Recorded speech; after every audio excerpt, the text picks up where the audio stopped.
Good evening, ladies and gentlemen.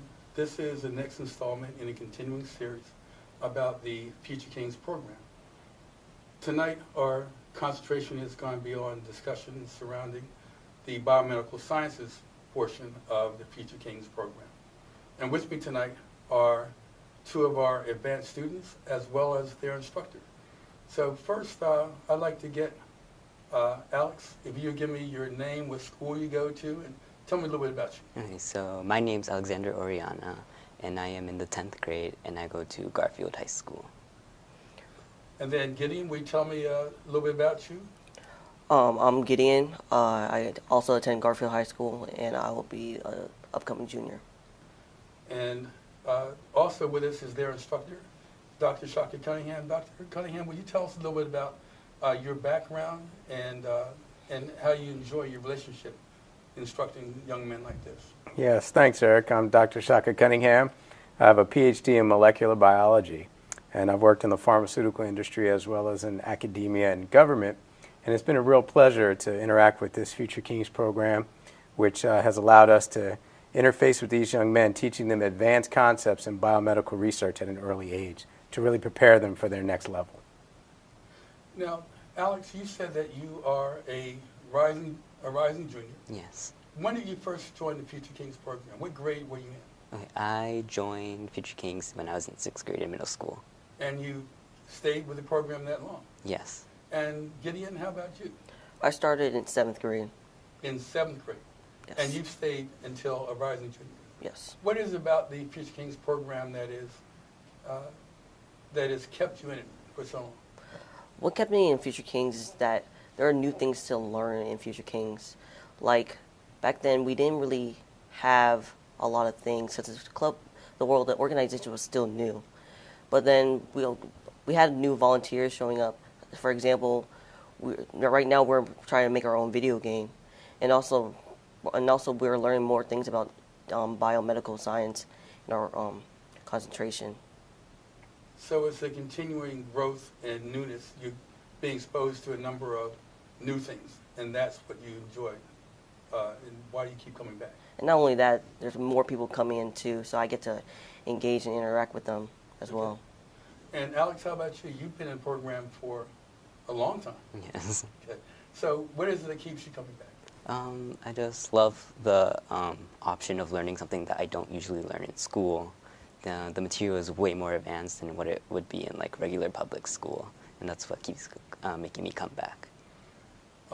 As you know, in Future Kings, we say that we are engineering great futures, and that we do that by teaching college-level material to young men in secondary school. Does that seem like what we're doing with you guys? Yes. I agree. You agree with that? Yes. So, and you can see how the things that we're giving you right now and exposing you to is going to help you with your career. I definitely think so. Okay. Yes, I agree.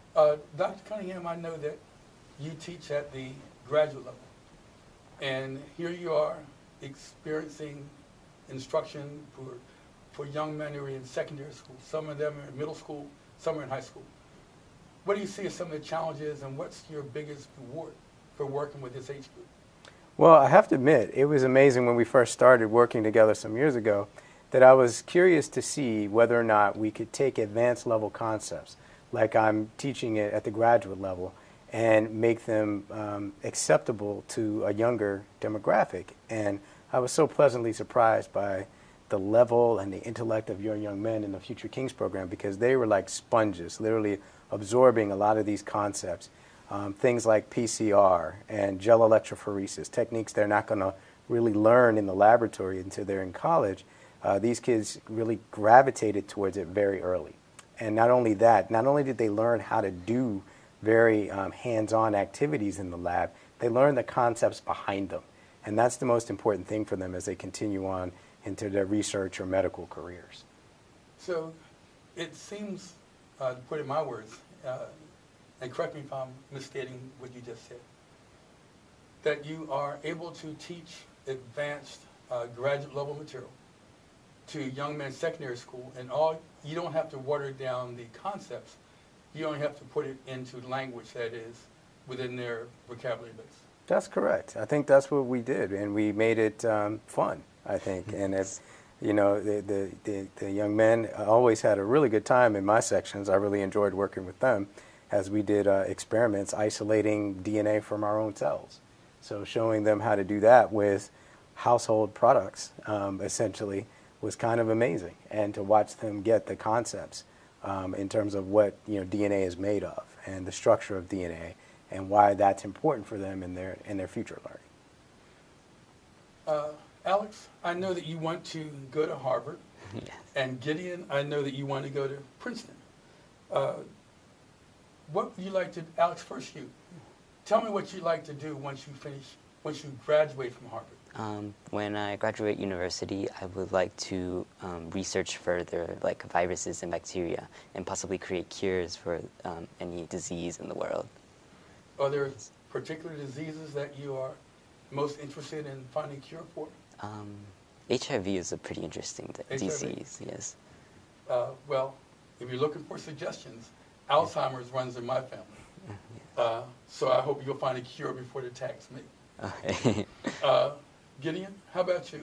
You're going to go to Princeton and graduate. So what's your career going to be like once you graduate from Princeton? Well, I want to go into medical school and study medicine and also become a physician, because I personally have health issues, and I think I would like to give back to my community by also helping those who are ill or have disorders. So do you want to be a researcher or a medical doctor where you treat people, or do you want to do both? I'm still debating on those things, but when the time comes, I hopefully will figure out what I need to do.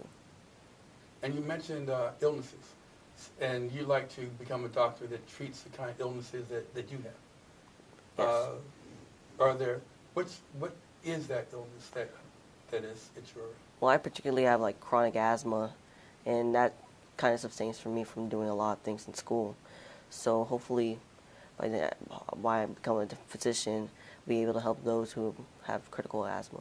So you want to reach back, get a real strong knowledge base, and then come back to the medical doctor, so you can treat people who have gone through what you've gone through as a young man. You know, and when I become at that stage, I want to see if I know like a solution that not a lot of doctors know, because I have the disease, so I can be the one looking into my eyes and see what I can make it change.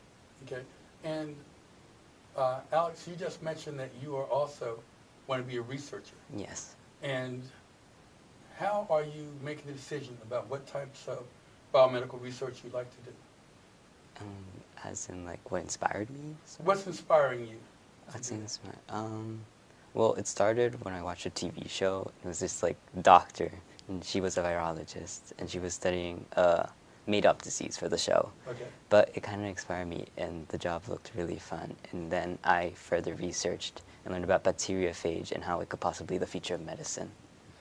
Dr. Cunningham, I know that you just mentioned that you worked with these guys for a while. How do you think that how do you think they compare to some of your graduate students? Do you think that maybe they might be a little bit ahead of time with them? Do you think that they definitely have the aptitude to make it to that level, or what do you think? Without question, they have the aptitude. And I have to say, I'm very proud right now to hear that both of them are considering Ivy League schools, because I'm an alumnus of Princeton and have many friends at Harvard. These are both great schools, and they would both love to have you. Both of you all are fantastic students. You're going to do remarkably well with the base foundational training you've gotten through Future Kings. Is going to prepare you well to be very competitive in any biomedical science program in the world. So I'm very proud, and I think your future is so incredibly bright. It makes me very happy to know that you all will take your passion and all of your intellect and ability and apply that towards trying to help people live healthier lives, because we definitely need more of that in the world. So I'm very, very excited for your future and your education. And I've heard both of you talk about you would like to be able to give back as part of your career plan. Do you think that Future Kings had any type of input, influence at all on your ideas of giving back to your community as you go forward, or is that just something that comes from your family? I guess it would be both from my family and Future Kings, because Future Kings, I feel like, is a program that does give back to the community. It allows young men to come in and experience what they actually want to learn, in contrast to school, where everything's pretty much simplified into a curriculum. Gideon, how about you? Yes, I agree with Alex, because me personally, I would feel bad for the people if I like hinder my knowledge. So I like to also expand my knowledge to other people and see what they also think as well. Okay. Briefly, well, not briefly, but you both learned a lot this year, and Dr. Cunningham has certainly put a lot into you. Would you give me, starting with you again, Gideon, would you tell me what your favorite topic was that you've learned this year? So my favorite topic was when we learned about PCR reaction. Well, PCR stands for a polymerase chain reaction, where you're amplifying DNAs in a specific sequence to make more copies so that you can run it into a gel electrophoresis to spot which particular gene, because this is used in DNA forensics. See, like, for example, who's the father, or is this the person who did the crime? That was my favorite part. That's your favorite one? And Alex, same question to you. What was your favorite topic from this year? My favorite topic had to be gel electrophoresis, and technically PCR and gel electrophoresis can work together in forensic sciences, as the PCR will create a more amplified sample, and you run it through a gel made of agarose, which is a sugar derived from seaweed, and at the molecular level it has very small holes that DNA goes through. And basically what you do with DNA is you cut it up using what is known as restriction enzymes, and then these cause pieces of DNA to run through the gel, and the bigger pieces stay on top and the smaller ones go in the bottom. And every human has a different identity or a fingerprint of DNA. That sounds very exciting. And I'm sure you're going to be building on that knowledge next year. But that also sounds very, very heavy and complicated and tough to learn. Do you think that what you're doing is helping with your school day activities? Does it help you in school and your class you're taking in school? Alex? For me, yes, it helped me. For example, in my school, we had to do a big project during the year, and I based mine on gel electrophoresis, and my teachers were actually really impressed with the end result. And Gideon? So I did PCR reaction. So I did PCR reaction for my project. And earlier in the year, we learned about PCR, but all we got was notes and paper. What I learned from Future Kings, we actually got into the advanced level of PCR. So what I did for my project was I did a PCR reaction off of homemade materials, like using salt, alcohol, and I also used them. So I basically extracted DNA from a strawberry, and everyone was pretty impressed with what I did and presented. So Dr. Cunningham, I know you must be like a proud papa. I sure am. Listening to you guys talk like this, okay? And a lot of I heard you say earlier that a lot of your training is hands-on based. Could you tell me, and just give me an overview of how you are training them, the mixture of hands-on and theory, and how you've been able to put all that knowledge in the guys who are just finishing their sophomore year of high school? These young men are incredibly intelligent. And again, they have great aptitude for the material that we're covering. So what I found is if I make it accessible to them physically, they learned a very important skill called pipetting, which allows them to manipulate small volumes of things like DNA, which you can't see with the naked eye. And that's a very essential skill for anybody that does research and development work, let's say in a pharmaceutical company. So when I was an early research associate at a big pharma company, learning how to pipette, learning how to run experiments with gels and with PCR was very, very important skills that I didn't learn until I was in my 20s. These guys are learning those in their teens. So they're literally 10 years at least ahead of the curve. And I think as they continue to build on the knowledge with the advanced level education they'll get, they're only going to get better. So think of it like Tiger Woods playing golf. He learned how to play at a very young age, so that by the time he was 20, he'd been playing for 20 years. Same thing with these young men. They're learning these skills at a very young age. So by the time they're in their 20s, they're going to be incredible and really the next generation. So I am super proud of them, and the concepts that they just so eloquently explained are things that are very, very important foundational concepts in biomedical research. Well, I can say that as executive director for Future Kings, I'm so proud to have you as a volunteer. We could never pay you for your time, but the fact that you're going to volunteer to give back to help young men like this is so noteworthy. And for Alex and Gideon, we are very proud to have you representing us in the Future Kings program. We're going to do everything we can to help you advance your careers, but you're both making an extremely positive impression on everyone you touch. And I just want to say thank you for all you've done and all you continue to do. And with that, we're going to end this week's session of the Future Kings, focusing on the biomedical sciences program.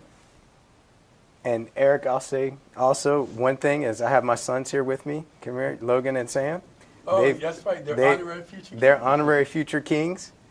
And these guys have come with me during our Saturday sessions. And one of the greatest benefits for me as a dad who's raising young men myself is having them interact with you, because you guys are such great role models for these young men. So thank you all for being such great role models and all the great learning you've done. Did you guys have fun? Yes. Yes. All right. All right. Thank you guys. Thank you. All right.